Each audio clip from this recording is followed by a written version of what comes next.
This tutorial is sponsored by Patreon. Thank you all for your support. Hello guys and welcome, if I'm correct, 10th episode of this horror survival series.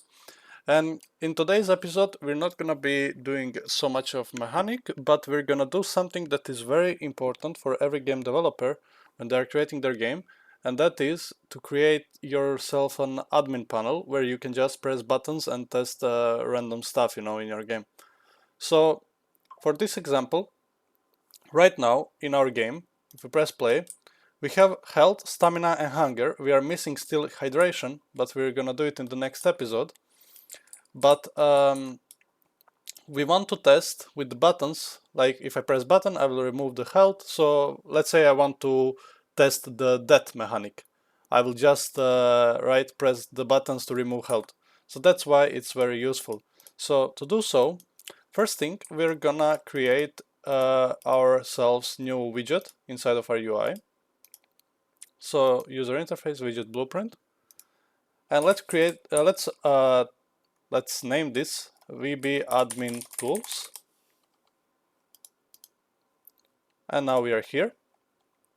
So from here we can simply get a size box first, so we don't create a panel, because I will show you what we're gonna do in a second. So we can get the size box here and set desired. Now the width can be like something 800, 400, let's see. And let's set the border. So this is going to be our background, but just for the purposes to test how big it is, the UI, we're just gonna simply pull admin tools here, and let's see how much we need this to be big. So this is obviously small. Let's call it 1800, 700, and as you can see, if we size it to content, that's how much it's going to be, and I think I like this. So let's just anchor this to the middle, just like that. And let's position X and Y to 0, and let's align it to 0.5, 0.5, and that will be fine. Also, make sure this is a variable, so we can hide it and show it later on. And by default, visibility is going to be collapsed. So visibility collapsed. And that's it.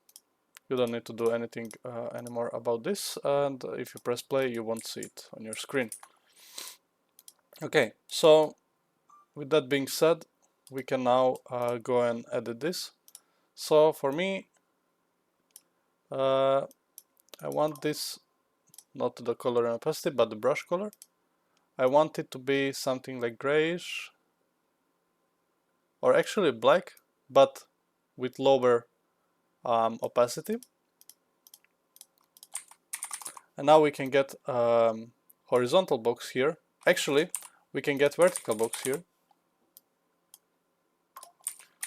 And horizontal box up there. Actually, let's do it this way.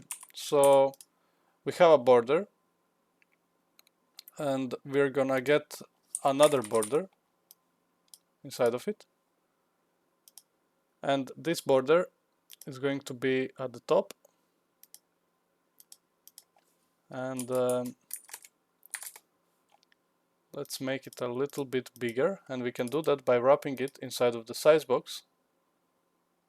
So we are just creating some UI so it looks better now, you don't have to do this. But yeah, I'm gonna do it. So width we can keep, and height can be like 40. And make sure this border has no padding here. And also, if I go here, everything is fine. Yeah, everything's fine. So make sure it has no padding. So let's make it like to be black. And this border as well, make sure there is no padding so it fits correctly. Okay, so this is our main border, and this is our sub border that is going to be our, just we are gonna store text there. So just pull your text inside of this title border, let's call it. And let's just make this a little bit smaller. And let's align it to the middle, just like this. Admin panel. And as you can see, this looks very clean. And we can actually test how it looks like. So how we can do that is we can go inside of our player controller, where we have our master UI. And we can simply just, let's say it's F2 key. We can simply just show the admin tools. Let's compile this, that's compiled, make sure it's all compiled. So here, from the master UI reference, we can get VB admin tools. And first, we can check if the admin tools is visible. So let's check is visible. So we are checking if it's already on screen, so we can decide if we want to show or hide here. So if it is on the screen, if it's visible, we can copy this. If it's visible, then we just want to set visibility to be collapsed. And if it's not visible, then we just want to set it to be visible. And we don't have to do it this way, we can just pull this here, copy this, like that. Make sure to pin it inside. Just to make it a little bit cleaner here. You can do it by double clicking and then dragging. And this makes sure it's visible. And now if I press F2,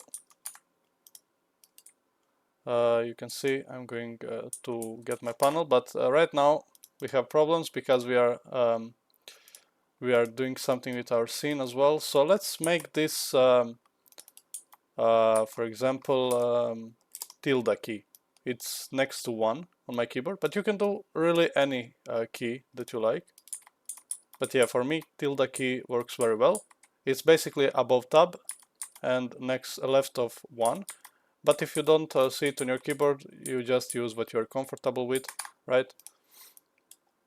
So it shouldn't be any problems. And here we have enable game input inside of our player controller, but let's duplicate that and call it enable UI input. What did I type? Enable UI input. And for that, we're gonna set show mouse cursor. This is going to be self because we are already in our player controller. So we're gonna just set, game and UI input mode, just like that. Make sure you untick this. We don't want this. This is basically your mouse cursor is going to disappear every time you click, and we don't want that, of course. And let's see. Oh yeah. So now that we created this function, we need to obviously connect it here. So we have here, when we make it visible, we want to enable UI input, and then when we hide it, we want to enable game input. Very simple. If you don't have game input, this is how it looks like. So you can copy. Okay. So now if I press tilde key, I'm going to get my mouse, but I can still move. But a good thing is if I make it game and UI, I can still close it with my keyboard, right? So yeah, for the admin tools, this doesn't really matter, so it's just here to help you. Okay, so let's go back to the admin tools. We don't have master button yet, so we will need to create one in the next tutorial. But for now, we're just gonna do one simple mechanic. I don't want to make this video too long. So we're gonna just add one button here. So let's add vertical box as well. So this vertical box, Let's see where we are gonna put that.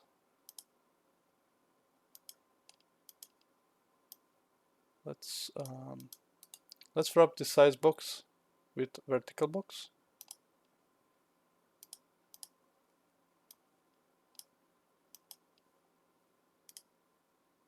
And let's see.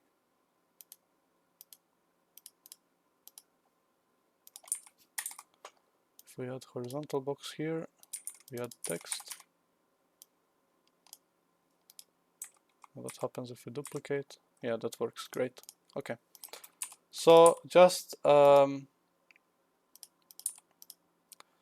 wrap the size box with a vertical box right here, and then add another vertical box under the vertical box. And now we're gonna add first horizontal box. And let's add a button. Right next to the button we can add some text. So make sure it's under the horizontal box, and this text can go here. And this will everything go into size box, but for now I'm just checking in how it looks like.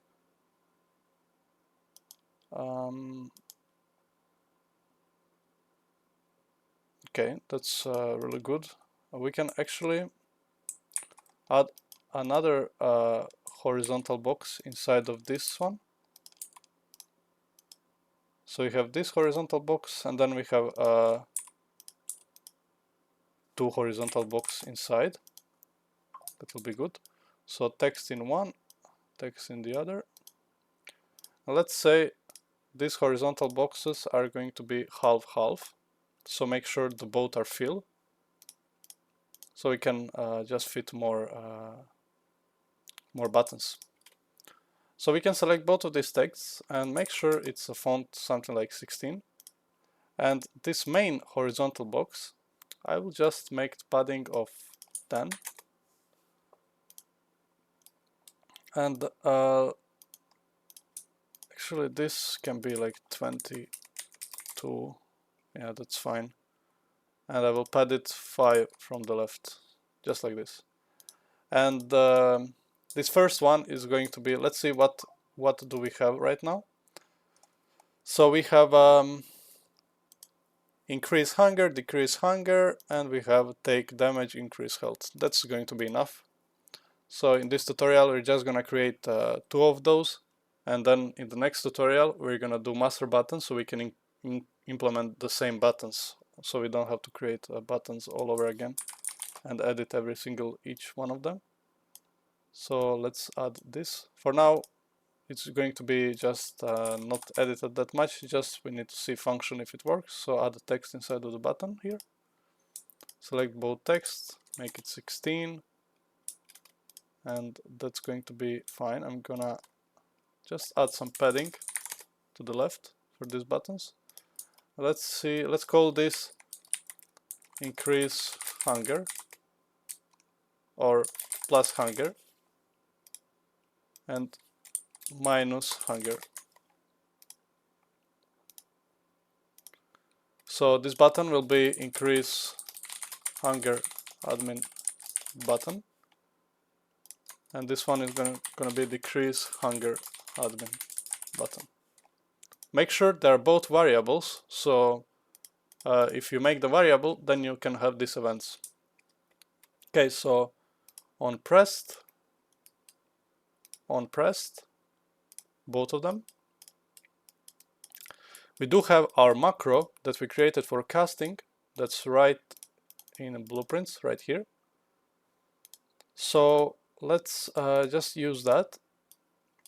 Let's go to the admin tools, and on construct we want to cast to Apo player character, cast to player character actually, and search for the M icon, so that's our macro, and just from here promote to variable, just like this. So get our character reference and get increase hunger function, just like that, very simple. And let's increase it by 25. And here we're gonna decrease hunger by 15. Or actually we can do it 25 as well. So let's see how that would work. if I decrease hunger, you can see here I'm losing hunger, no hunger anymore. But if I press plus, I will get it back. So this is very good for testing your game, and this is going to be expanded upon, and it's not going to be left like this. It's going to be much nicer with more mechanics here. When we come for the levels, hydration, health, stamina, everything is, we're gonna do it here. Okay, so for me that works great, and this is what I wanted to show you in this tutorial. So this is very important for your game development, to test stuff, and how we proceed with this series, the more we're gonna add upon it. So thank you guys for watching, and see you in the next episode.